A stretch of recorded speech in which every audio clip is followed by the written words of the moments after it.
ಗುರುಗಳೇ, ಜಗತ್ತು ಯಾವುದನ್ನು ಆಧರಿಸಿ ನಿಂತಿದೆ? ಅವಲಂಬನೆಯನ್ನು ಆಧರಿಸಿ ನಿಂತಿದೆ.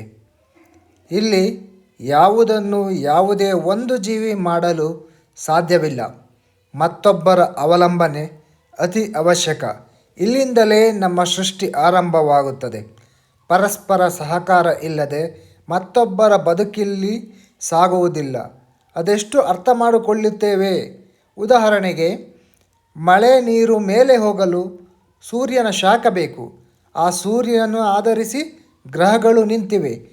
ಭೂಮಿಗೆ ಸೂರ್ಯನ ಜೊತೆ ಚಂದ್ರನ ಬೆಳಕು ನೀಡುತ್ತಾನೆ.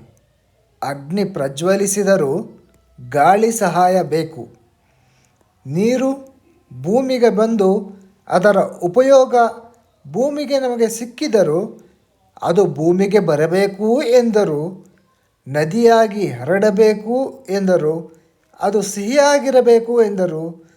ಜೀವಕ್ಕೆ ಮಣ್ಣು, ನೀರು, ವಾಯು ಇದರ ಸಹಕಾರ ಬೇಕು. ನಾವು ಉಸಿರಾಡಿ ಬಿಟ್ಟ ಇಂಗಾಲದ ಡೈಆಕ್ಸೈಡ್ ಸಸ್ಯಗಳಿಗೆ ಬೇಕು.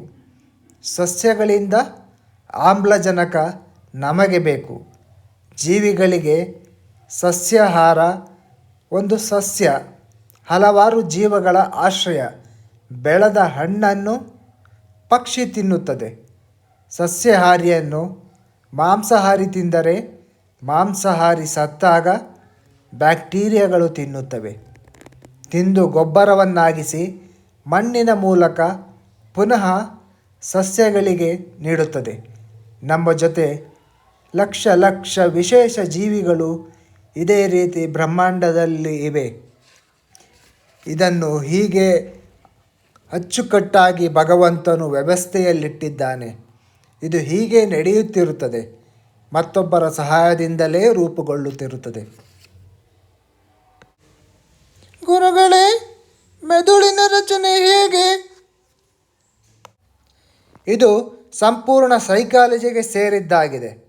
ಇದರ ತಿಳುವಳಿಕೆ ಪ್ರತಿಯೊಬ್ಬ ಮನುಷ್ಯನಿಗೂ ಅವನು ಯಾವುದೇ ಕೆಲಸದಲ್ಲಿ ಇದ್ದರೂ ಜನರೊಡನೆ ವಿವರಿಸುವಾಗ ಇರಲೇಬೇಕಾಗುತ್ತದೆ. ನಮಗೆ ಆಸಕ್ತಿ ಇರುವ ವಿಷಯಗಳಲ್ಲಿ ನಾವು ನಮಗೆ ಮನಸ್ಸಿದೆ ಎಂದು, ಈ ಮನಸ್ಸು ಹೇಗೆ ಕೆಲಸ ಮಾಡುತ್ತದೆ ಎಂದು ಅದರ ಹಿಂದೆ ಹೋದರೆ ಆಶ್ಚರ್ಯವಾಗುತ್ತದೆ. ಬೇಕಿದ್ದರೆ ಗಮನಿಸಿ ನೋಡಿ. ಹಿಡಿಯಲು ಹೊರಟರೆ ಎಲ್ಲವೂ ತಿಳಿಯುತ್ತಾ ಹೋಗುತ್ತದೆ. ಅಜ್ಞಾನ, ಅನುಮಾನ, ನೆಗೆಟಿವ್ ವಿಷಯಗಳು ಕೂಡ ತಿಳಿಯುತ್ತದೆ. ಅದನ್ನು ಬಿಟ್ಟು ಎಂದು ಯಥಾರ್ಥ ವಿಷಯಗಳಲ್ಲಿ ತಿಳಿಯುತ್ತಾ ಹೋದರೂ ನೀವೇ ಬೆಚ್ಚಿ ಬೀಳುವಂಥ ವಿಷಯಗಳು ತಿಳಿಯುತ್ತಾ ಹೋಗುತ್ತದೆ. ಆದರೆ ನಾವು ಯಾರು ಸತ್ಯ ಮತ್ತು ಯಥಾರ್ಥವನ್ನು ಹೇಳುತ್ತಾರೋ ಅವರಿಂದಲೇ ಇದನ್ನು ತಿಳಿದುಕೊಳ್ಳಬೇಕು, ಅನ್ಯರಿಂದಲ್ಲ. ನಮ್ಮೊಳಗಡೆ ಪ್ರತಿಭೆಯನ್ನು ಹೊರತೆಗೆಯುವ ದಾರಿ ಎಲ್ಲರಿಗೂ ತಿಳಿಯುವುದಿಲ್ಲ. ತಿಳಿದು ಕಾರ್ಯರೂಪಕ್ಕೆ ತಿಳಿಸಲು ಹೊರಟ ದಿನದಿಂದಲೇ ನಾವು ಏಳಿಗೆಯತ್ತ ಮುಖ ಮಾಡುತ್ತೇವೆ.